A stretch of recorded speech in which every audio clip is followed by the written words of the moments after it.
Twister Talk with Gary, Sue, and Brandon.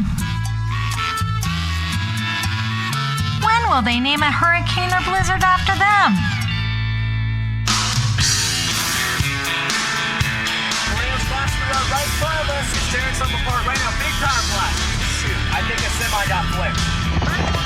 Are you okay? This is great. Hey, there's big rail cover. We gotta go, sir. Hang in the car.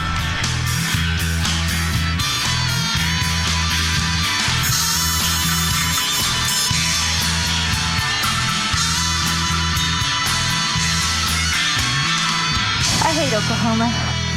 Oh, those famous last words. I hate Oklahoma. Welcome to Twister Talk. I'm Gary. I'm Sue. I'm Brandon. And we have got another special show in store for you today.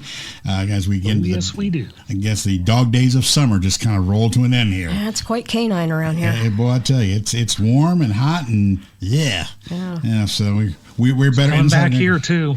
I know. Yeah, as I was driving over to Twister Talk headquarters here, my car thermometer was it could not decide if it was 98, 99, or 100 because it kept jiggling between the three numbers. It's like, this is bad. Yeah, I know. And you even open the door to check the mail. It's like slap you in the face, exactly. knock you down. It's like, oh, it's hot. No, thank you. So, and glad to have you with us. We got a great interview coming up today. We've been fortunate to have some very good people join us behind the microphone. And this is somebody that Sue and I ran across over the last couple of months. When you're on Facebook and social media, there's always recommended pages, hey, check out this storm page, check out this tornado page. And don't forget to buy this type of snack. That's right. That's right. And sometimes the people selling Twister snacks, something we should look into. But anyway. I do have a Twister cup at home. Oh, there you go. Yeah. But anyway, both of us came across a chase page with Chelsea Burnett. Yes. And fun, humorous, and also she has some good video too. Oh, yeah.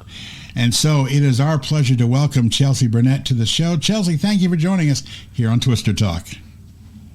Hi, thank you. Now, it says here you're a storm chaser and public speaker. I like the fact we were talking about this. You give talks to schools and organizations. So you share, you go all over the place and share. And it's great to see pictures of you sharing with elementary school kids about weather and everything and other places. So the first question we always ask is, how did thee get involved with the weather? Well, it's actually been a lifelong interest. My mom always tells the story about how it goes all the way back to when I was 2 years old. That's when I discovered the sound of thunder. So every time it would thunder, I would beeline to the nearest door or window, and I would look for the source of that noise. Mm-hmm. So that clued my parents in, like, hey, she's interested in weather at the age of 2. She's not scared. That's pretty good. And what about severe weather? So when did you see a storm going, I like to know what's going on with that? Probably as young as 5 or 6. I grew up in Oklahoma, so severe weather was always a constant. Each year there was always 1, 2, or 3 events, that we would have to deal with. Right. So that interest started real young, and I started asking for things for Christmas like the NOAA weather radio alarm clocks and weather calendars and things like that. Oh, that's fun. I think a lot of us the same way. You get 5, 6, 7, 8, and all of a sudden, to certain people, watching that lightning in the sky gets fascinating. I remember that age looking out the window going kabang, kabang, kabang, and watching these big forked lightning things, and my mother go, get away from the window, get away from the window. It's like, no. I distinctly remember getting the Audubon Society Field Guide to North American Weather as a present. Yep, I tell you. So, Chelsea, from there, where did you go as Oklahoma-wise to get educated and get everything lined up where you could become a chaser and learn about meteorology?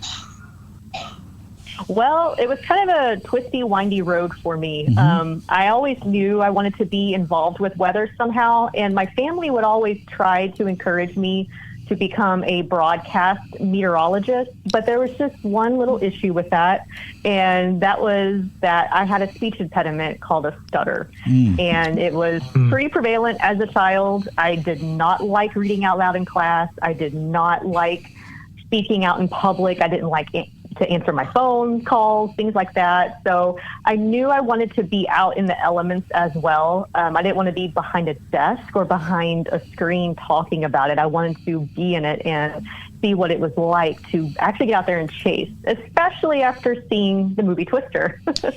Yeah. That's been a launching point for a lot of people over the years. I think so. Yeah.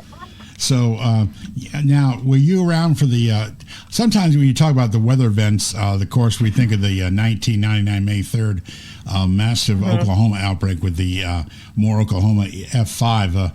Were you? Are those the kind of events that shaped what you were thinking about as you got older and said, "Hey, this is incredible, but I want to be part of this"? 100%. I was 12, 13 years old when that event occurred. I was in 7th grade.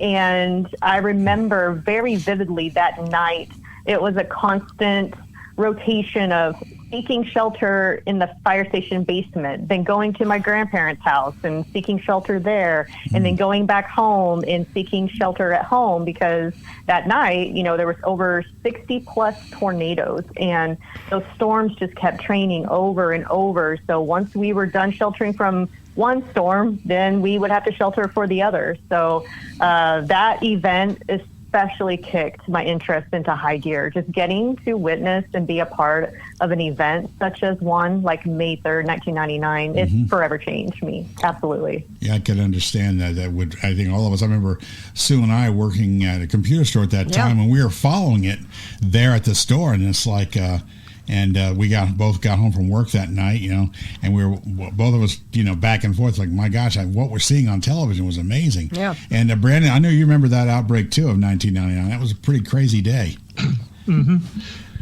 Yeah, that was definitely one that took up all the news waves here for a while. So, well, tell you what, you've got some questions, so I'll let you let you ask a couple questions of what's going on.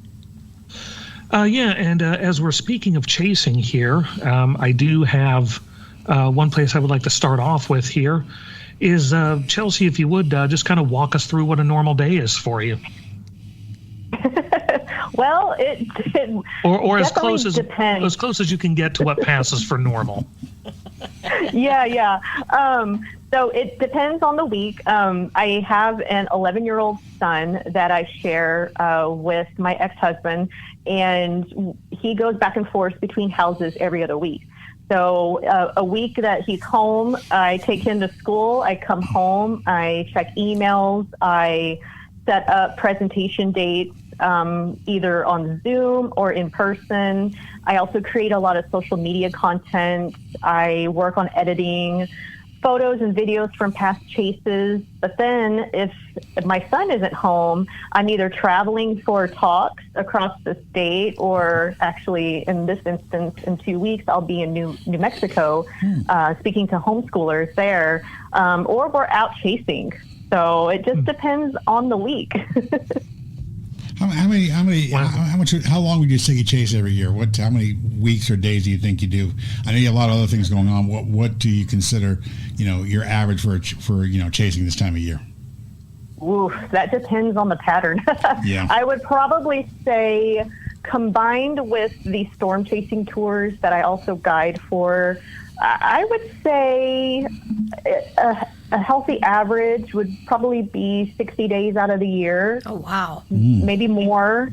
That's just average. It could be more some years and could be less, depending on the pattern for sure. Wow. So it says here you've seen 65 tornadoes over the years.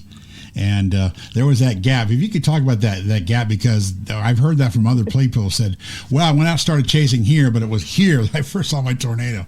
And it took more than a couple of weeks to see your first one. Yes. So I kind of went about this the non-traditional way. I grew up knowing I wanted to be involved with weather, but after I had a few semesters at the University of Oklahoma and could not get past the math courses. It happens to a lot of people. Yeah, exactly.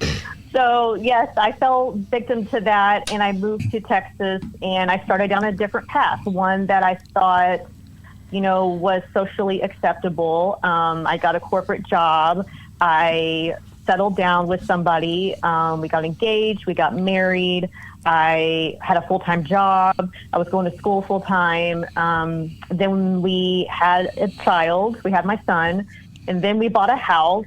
And then we got divorced. And then I sold the house. And then I decided, well, all of these life changes are happening. I might as well try to get back into what makes me the most happy in life, and that's the weather. So I started chasing in 2011, and at the very end of 2015, just a week or so after I graduated college, I saw my first tornado, and it was a nighttime tornado here in the Dallas-Fort Worth area. Oh, wow. So, yeah, it took me 4 years. I'm kind of curious with you growing up in Oklahoma and then living in Texas, if you had seen any tornadoes before you started chasing. I had not. I've probably witnessed a couple of wall clouds, but that's the extent of it. Even in Oklahoma, in college at OU, I chased a couple of severe weather events. Yeah. One of them I remember was at night, south of Oklahoma City through Norman, I believe. But yeah, it was just a lot of high wind and hail, and that's it. So again, like a lot of people think that you live in Oklahoma, every couple of days you see a tornado. That's just not true. Right. It's like, hang on, put the drink down. There's a tornado going through the front yard right now. It doesn't work like that. Right.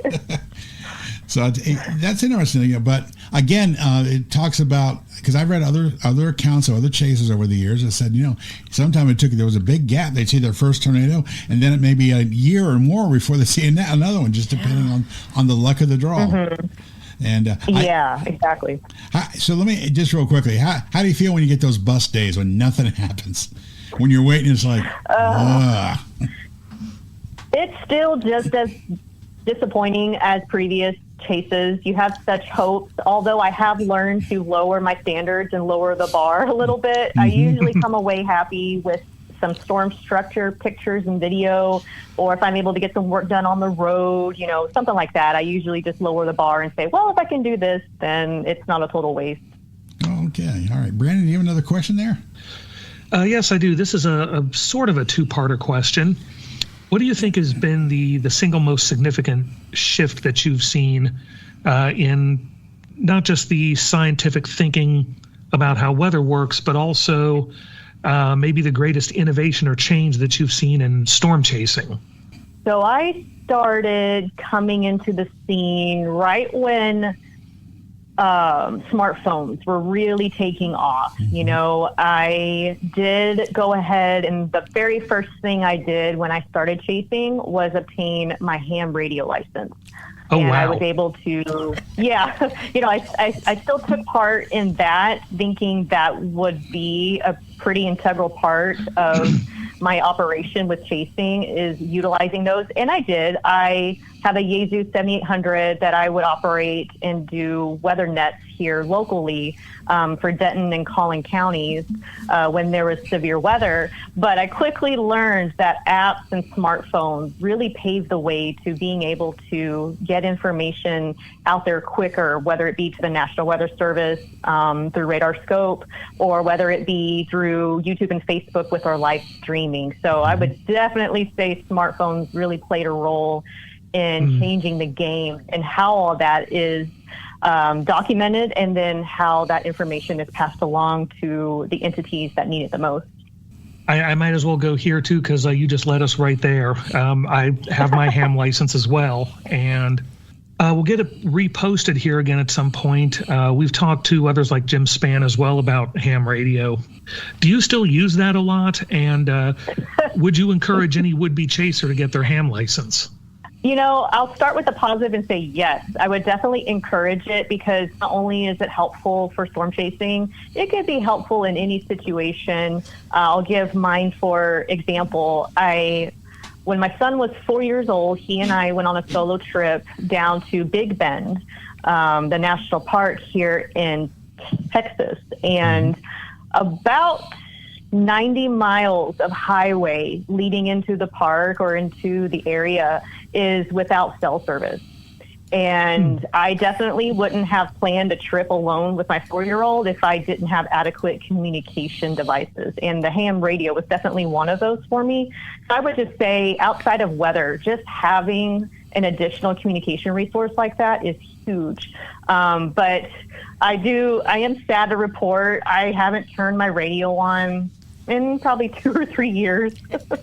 So, but that's because I'm in that generation where social media and cell phones and smartphones and tablets have just allowed me to, I guess, be lazy and just go that route. So I think we're stuck with them. I think that's what we're stuck with them.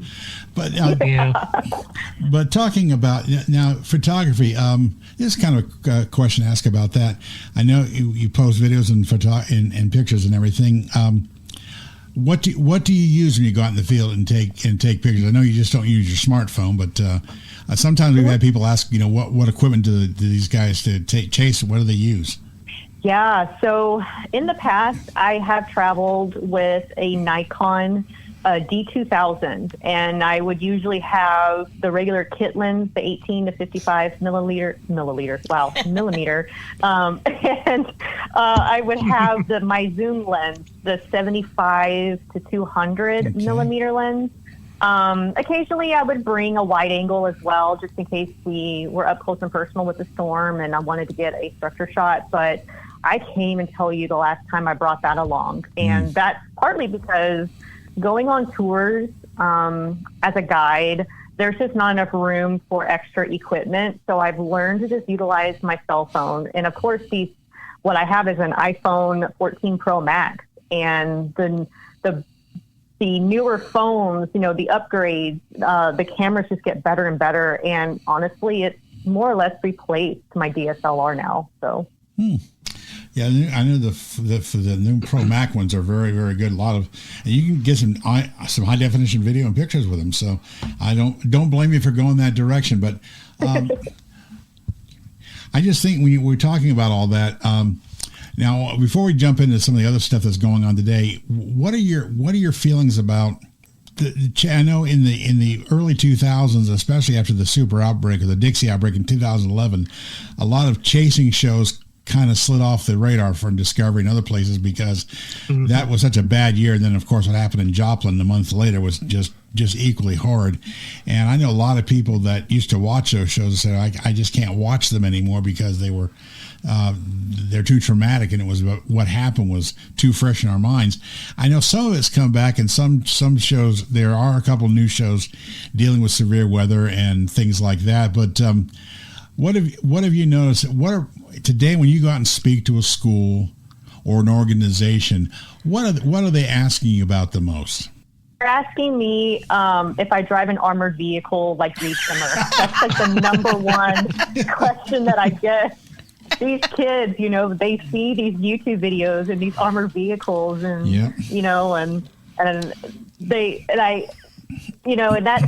that's just how society sees it. And I even have people who will email me and say, "Hey, can you come to our touch-a-truck and bring your chase vehicle?"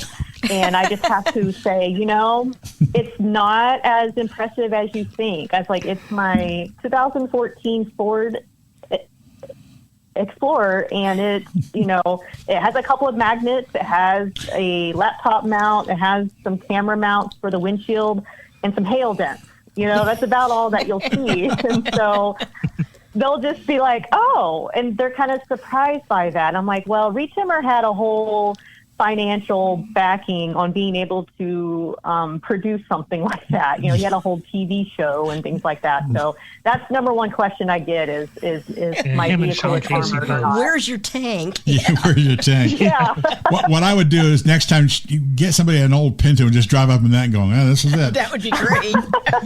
Here's my Pinto. I really should. Yeah, you should do that. It's like, what is she doing? This is my chase mobile. Yeah. I just kind of watch it. If I go, I go. So but anyhow, it's funny. At first, I love that question. A tank. They're just thinking I just show up with a tank and I fire the weapons at the tornado and maybe it'll go away. It'll go away. So, yeah. Oh my gosh. When you do come across, I know you chase and you come across. Better trying to launch fireworks up the funnel. Yeah. Oh yes. Let's not even go there. Well, that leads me to another question. Have you had any experience with some of the drone things they're using now to get near storms and tornadoes? Have you had any experience working with them?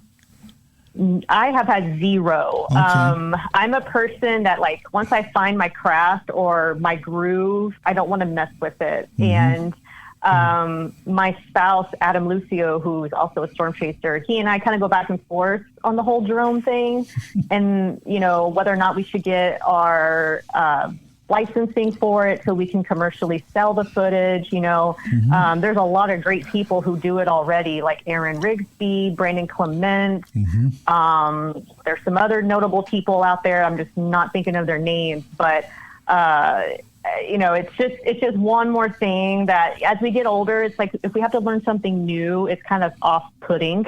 So we just keep shoving it on the back burner, like one day we'll get to it. Well, I can identify with the getting old. Don't want to really mess with anything anymore.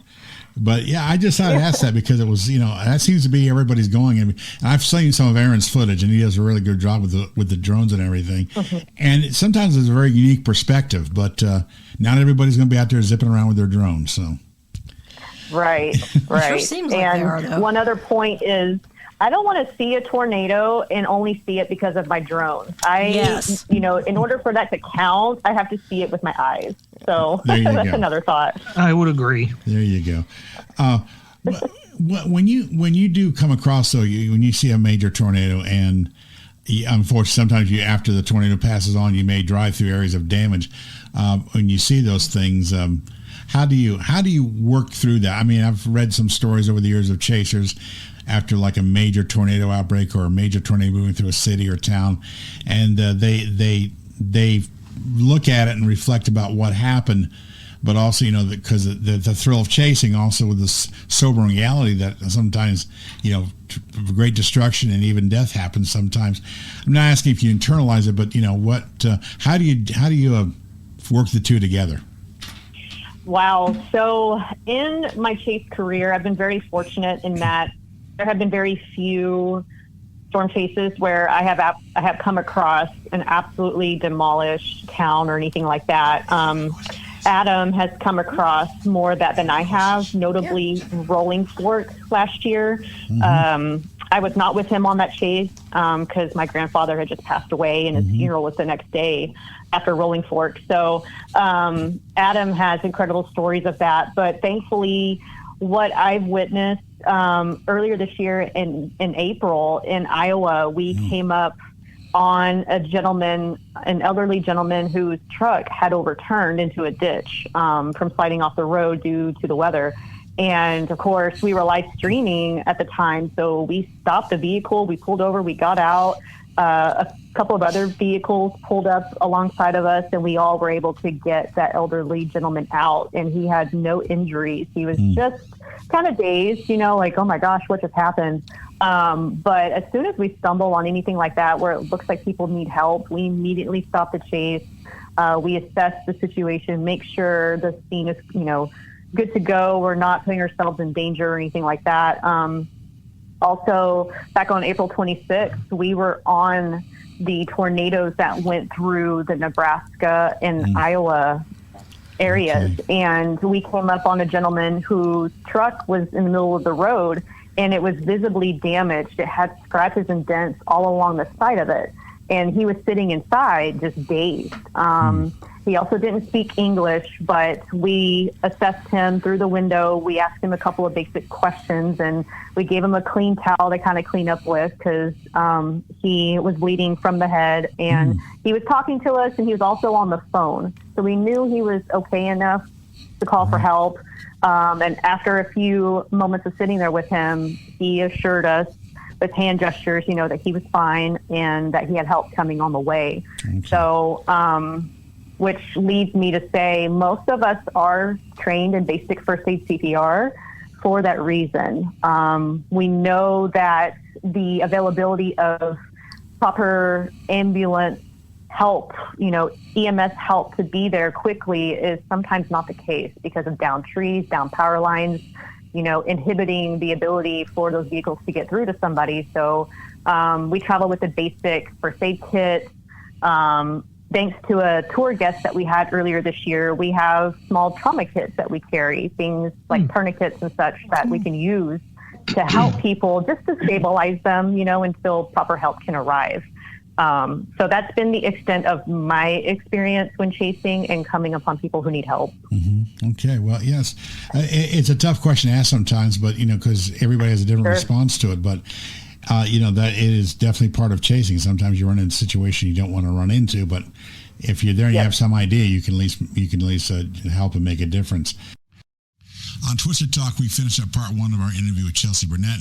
Next time, we'll talk more about storm chasing, we'll talk about cats, and we'll talk about weird weather. That's all coming up in part 2 of our interview with Chelsea Burnett next time on Twisted Talk. And again, thanks for joining us today for Twisted Talk. I'm Gary. I'm Sue. I'm Brandon. See you next time.